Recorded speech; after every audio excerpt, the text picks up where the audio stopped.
My parents told me they would not attend my wedding because my sister had invited them to her kid's 9th birthday, so I told them I am going to cut them out of my life, and now they are at my doorstep demanding an explanation for my actions. Life with siblings is either really fun or the worst thing that could ever happen in your life. In my case, it was the latter.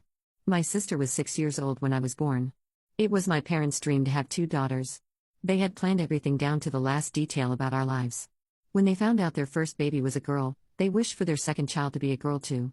Our names, our favorite color, and even our future were laid out for us before we were even born. Once I was brought into this world, the pressure that I was put under to follow in my sister's footsteps was massive.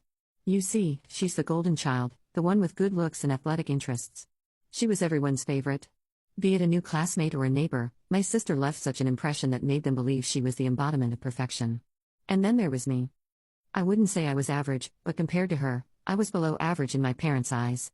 They wanted me to look and act like her and restricted me from being myself. At an age where one struggles to find themselves, I was not even given the luxury of doing that. I was expected to follow a certain personality and style, and anything more or less than that was unacceptable. Growing up as the neglected child who stayed in her sister's shadow for the longest time, all I craved was my parents' attention and praise. The slightest mention of positive feedback from them used to make my day. Pathetic, I know, but it was everything to me at some point. My sister made things worse. She was my bully and a good one at that.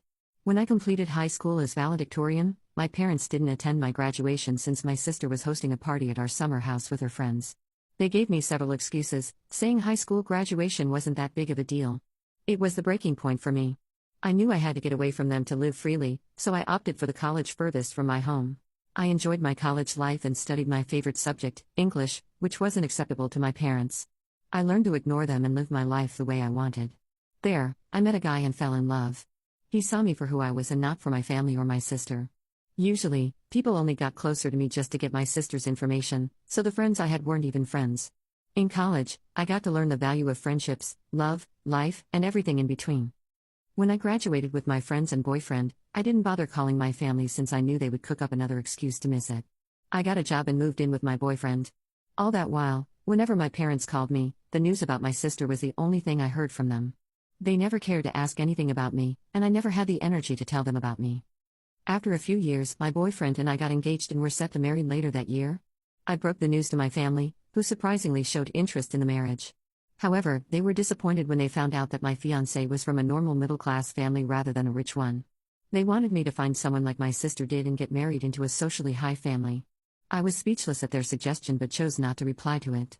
My sister was the last one to know about my wedding, and she never held back from expressing her distaste towards me and my fiancé. She always spoke to me like I was the dirt beneath her shoes, but I had gotten used to it and was numb to her reactions. The wedding was planned with the help of my friends and my in-laws. My in-laws were the parents I never had. They treated me like their own and loved me endlessly, which made me cry more than once. I gravitated towards them whenever I needed parental support and love. They knew that I struggled with my parents and sister and always reassured me that they would always be there for me in the end. My parents weren't satisfied with how we planned my wedding. It was a simple, small wedding meant to hold just my close friends and family. Both I and my fiancé wanted a minimalistic wedding that could emphasize and represent our love and bond.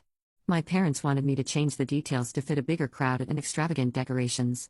I was annoyed at their last-minute suggestions and asked them to let the day be about me. It was evident that my sister was having a hard time accepting the fact that my wedding day was going to be centered around me. She made sure that I was discouraged by her every time we met. On my wedding day, my parents called me in the morning and said that they wouldn't attend my wedding since my sister was throwing a party for her 7-year-old kid. They talked in such a way that I was naturally expected to understand their situation. I was getting married, for God's sake. I broke down in tears when I realized that I would never be important in their lives, and it pained me to accept the hard truth. My in-laws rushed to my side and calmed me down.